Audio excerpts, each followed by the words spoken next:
ends up working out and the hostages are released? Well, I think that's premature. We'll see what ends up happening. But I think this, so far, what he's done is he said one thing and then not necessarily followed through.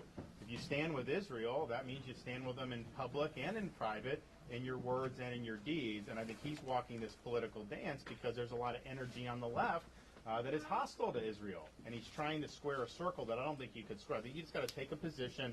Israel has the right to defend itself. They have the right to actually win the war against Hamas. It doesn't require our troops to be involved or anything like that, but it does require us to just stand forthrightly behind them. And I think that's the most important thing that we can do. We have the United Nations. They won't even condemn what Hamas did. You've got these other countries taking pot shots. Media has blamed Israel for things that they didn't do.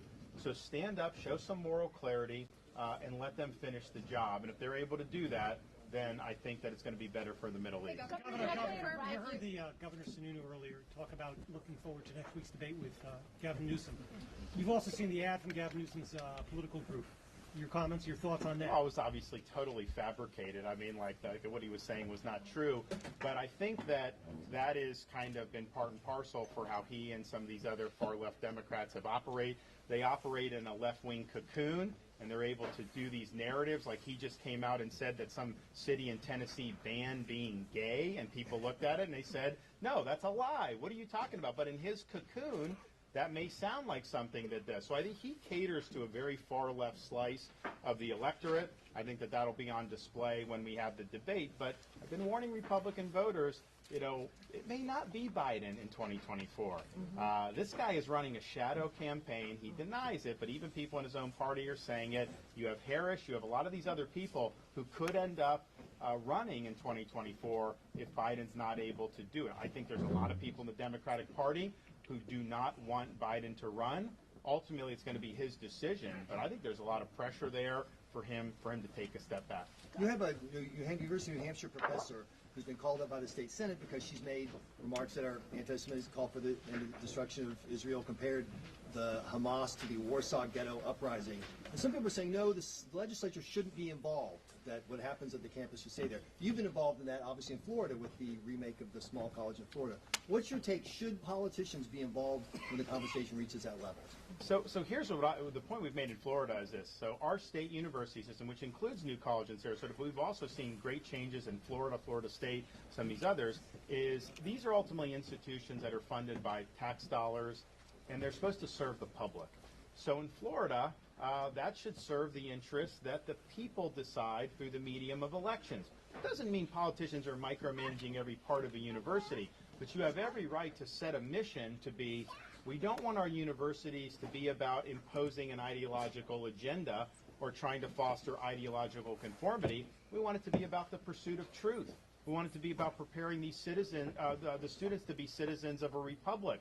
We want to have, like we did in Florida, all tenured professors must undergo review every 5 years and can be let go for poor performance. So if you have a professor that's tenured and they're light on the academic productivity, but they're very high on political activism, then you can just part ways with them. We've done in New College in Sarasota, they've done a lot of changes. They're making it more of like a Hillsdale College. Massive interest by parents across the country, but they've used that law to cycle out some of the old guard professors, because some of these people are like left of the left, Marxist activists, which, okay, if that's what you want to do with your life, fine, just not with Florida tax dollars. So they've cycled some of those out. Some of the media have tried to say that's like a brain drain. And my point has always been, if Florida is losing Marxist professors, that is not a negative for the state of Florida. That is a positive for the state of Florida. Donald Trump said he likes President Xi. He got along with him until COVID. I thought he was a great guy, but I always got along well with him, and that he's a very smart person who runs 1.4 billion people with an iron hand. What do you say to that? I like Donald Trump's rhetoric in 2016 about China. I think he was right on target when he was running for president in 2016 about the threat China posed. I don't think Donald Trump followed through on that rhetoric at all. I think that he was very deferential to Xi. When COVID hit, he actually praised Xi for how Xi handled COVID. You go back to February of 2020, he was tweeting praising Xi. He took back on some of the potential deals with the internet and the telecommunications, because he said it would cost Chinese jobs. He actually tweeted that. So he didn't follow through with his rhetoric. I think he was trying to strike deals with Xi, And the one trade deal they did, China has now not followed through on. I think in COVID, he didn't hold Xi accountable because he thought he could get a phase 2 deal, which never happened. Donald Trump never held Xi or China accountable for what they did during COVID. Donald Trump never held them accountable for what they've done with fentanyl. And Donald Trump never followed through on his plan to rebuild our Navy. They put out a plan the end of December of 2020, 3 weeks before he was leaving office. That was their plan to build up the Navy then. That should have been something that they did day one. That's how you deny China their ambitions vis-a-vis Taiwan and this first island chain. So I like the rhetoric in 2016.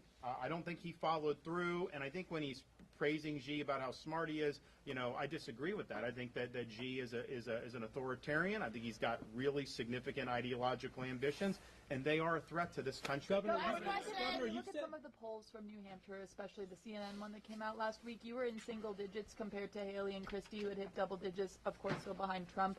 Do you have any thoughts? This is all a fluid thing, and I've said that from the beginning. Do you have any thoughts? Are you going to change your strategy to come to New Hampshire more often? We'll be in New Hampshire a lot, but I think we just did 98 of 99 Iowa counties, not because Iowa is more important than New Hampshire, just the Iowa caucus is the first time people are going to vote.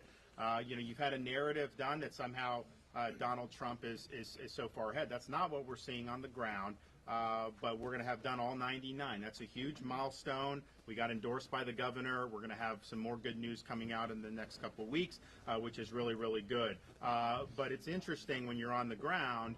A lot of people are not firm in their choices. Even when Trump's, a lot of these people will shift. The number one thing I get when I go out is you flip me. That's what people say. I don't even ask them who they flip from. I know who they flip from. So I think that there's a recognition that we may need to put a different foot forward. They just want to know that you're a candidate that's going to fight for them, that's going to be strong, that's going to deliver. And then when they see that with me, you do that. But this is all volatile. I've always said New Hampshire is the latest breaking of all the ones. You don't want to be surging in October, November. You want to be surging in January. So we're going to put the work in. We've got a tremendous amount of grassroots support, tremendous amount of support from the legislature here in New Hampshire, because I think a lot of the legislators, one, they've seen what we've done in Florida. They want to see that for the country. But I think they're also sensitive about having somebody at the top of the ticket that's going to be able to perform well, because that could make the difference between New Hampshire keeping the legislature Republican or it flipping Democrat. So for all those reasons, I think we're going to do very, very well. But I was interesting, we were just in Iowa for the family leader thing, and you look at some of those November polls in the past, and I mean, people that won Iowa were like really, really low, and then all of a sudden have done much better. How important is have you clinched the endorsement of Bob Vanderplatz? I don't know. I mean, he's going to announce that. I think what I saw the reports on Fox on Special Report tonight. I mean, I think that if you saw that family leader forum, clearly his folks there gravitated to me. I don't think there's any question about that. We have a good relationship, and I think that Bob has been somebody that's been very vocal about Donald Trump is not going to be the way forward, not going to be able to get the job done, particularly as a lame duck president. I mean, we want a two-termer, but also we want a candidate that's got a record of actually standing and fighting for people. For example, fighting for school choice, fighting for the rights of parents, fighting against some of the nonsense that we see out there. We have a record in that regard that's been second to none. So we're hopeful that we're able to secure that endorsement. And then if that does happen, to have so many members of the Iowa legislature, to have the governor, then to have Bob and his network, that's going to be a pretty powerful machine, and we're going to turn all that on, or they'll turn it on, and we're going to go there and do that. But I think that these first two states are just going to totally upend the conventional wisdom. One of the things I appreciate about both Iowa and New Hampshire, voters don't like being force-fed what they're supposed to do. I think when the media is saying one thing, I think that they say, well, wait a minute, why is the media telling me that I got to go for this guy and not this guy? And I think they think, well, we're going to look at this even closer now. And I think New Hampshire especially likes to chart its own course. They don't want to follow conventional wisdom, and they certainly don't want to just fall in line behind an establishment candidate who's not going to be able to make any big changes. And that's, I think, true for most of the people that are running against us in the primary. All right, we'll see you guys soon. Thank you. Appreciate it. Thank you, Governor. Thanks, guys. Thank you. 2024.